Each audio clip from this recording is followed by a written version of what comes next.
Natala ang pagsaka sa presyo sa mga basic nga palaliton, sama sa sukar kundi ang ubang manindahay minudo na ang pagbaligya. Samtang hilabi ang pagsaka sa presyo sa white onion, napantayan usab ang report ni Nico Serino.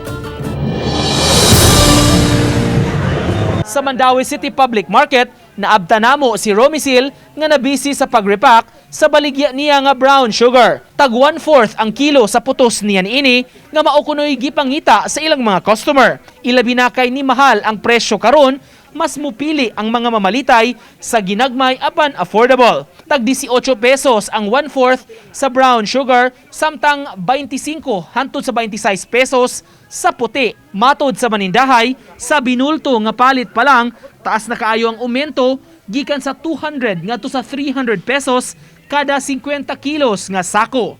Sa ilas ng supplier nag-increase sad niya, di sad sila makahatag dire kay syempre kami sa mga supplier mo canvas pa masad mi kung asa gyud mas less kay adto man gyud ta.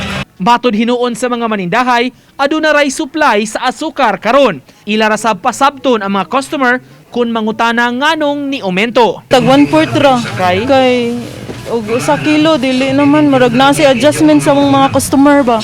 Kay imbes magluto sila hang mga like putumaya or unsa ba, marag nag-decrease sila silang quantity. sa presyo sa mga lamas, tag 100 pesos ang kilo sa ahos, samtang 130 ang kilo sa Bombay. Apan asoy sa mga manindahay, nabatyagan sab ang pagsaka sa presyo ni ini. Gani wala na sila na maligya sa mas dakong klase nga white onion nga mas barato unta ang kilo. Kung kaniadto 80 pesos ang kilo ni ini, tagkapin 200 na ang presyo. Maong ang gibaligya na lang nila karon ang naandan nga klase sa Bombay. Uban ni Godfrey Relien, Nico Sereno, Balitang Bisdak.